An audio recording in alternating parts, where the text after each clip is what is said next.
Bob and I we're separate entities. We've done a lot since the show separately. I would say as strong as our identities are in the music realm separately is our identity together as a duo. But managing a duo, it's a relationship, right? It's like, when we started the radio, we became friends while doing the radio show too, which also infuses the experience of doing radio both in real time back then and also in hindsight with a certain special quality, because those moments are some of the best moments for me of my life. I mean, doing radio with someone that is your boy, playing the best music in the world, in New York City, your hometown, which is also the center of the universe, you just can't beat that. And we can't go back in time, but I don't know what I would say now to a young Bob, but I know what I would say to a young Stretch. Again, hindsight is 2020. I think it would have been interesting to see what would have come of our show if we stayed together, if we kept doing it. But I do feel like the split up happened in a way that wasn't. That really nobody won. The show suffered for it, and our friendship suffered for it. So I think if I had one thing to say to a younger me, would be, hey, you need to express yourself. You need to say what's on your mind, especially to someone who loves you. Like, you could work it out. Without getting too serious. I was, I wasn't that mature. I wasn't really able to handle what I was feeling and talk about it. And when Bob gave me the out by saying you can do the show by yourself, and I went with it, that was like jumping off of a building. I didn't know if I had a parachute or not. It was, and I think for me it was important to step out on my own and try to do things by myself. But at the same time, I feel like it was too sudden and there wasn't a lot of thought in it. And that was your serious moment from Stretch and Bobbito. If I could say something to the young Bobbito, wow, man. I mean, honestly, doing this film and really, really being at a point in me and Stretch's friendship, 25 years deep, where like, we're not just like doing a film together, we're touring, we're promoting, we're putting out merchandise. Stretch is constantly like going through old shows that we're releasing on cassette. And he'll tell me like, yo, Bob, it's kind of hard to find a show where neither of us is saying anything like ultra embarrassing.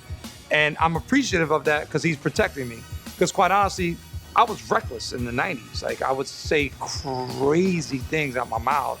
From time to time, I have heard old shows and I'm just like, there were two kind of epiphanies for me in the mid 90s. One was that, my sister's kids started learning who I was and started coming up to the radio show and started hearing and getting interested in hip hop. And that was like one marker where it was like, okay, your uncle, you're a father figure to them in some ways. And the other marker was that I started to hang out with some heavy duty social activists. And again, that was another thing where I was like, yo, the people listening, they have a conscience. They're offended by some of the things that you're playing, some of the things that you're talking about. And it was like this learning curve that I wish like I might have. And I went to Wesleyan University in Middletown, Connecticut. We were called Diversity University. And we started the whole PC movement and well, I mean, at least that's a claim, in the college arena. And PC meaning politically correct.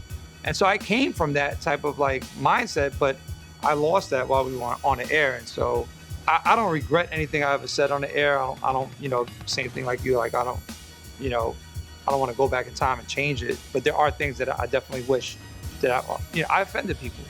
I offended people willingly. Now I'm not talking about snaps. Snaps was one thing, but I would have just tried to have grown up a little bit more, knowing that I was, along with Stretch, becoming a public figure with a voice that was immensely affecting people. And I got there. And eventually, the positive influence that I did have was fully realized through the radio show as a vehicle.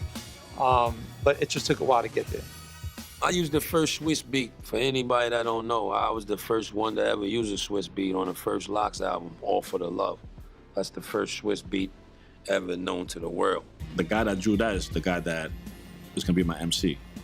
And it's at KRS-One, I think. So KRS' first affiliation with Boogie Down Productions that I can see is that. Many memorable moments working with Heavy D, many. Like, I mean, we go back before making records. It's crazy, you know. I think about him every day. I dream about him. And you know, he actually took me under his wing. You know, made people realize that I was talented, you know. He bragged about me to people. No, I think this was like maybe 10 years later. I don't know the exact span of time. His kid comes back with an embossed plate of food with Flavor's bite out of it to get signed. The plate hangs on a rope.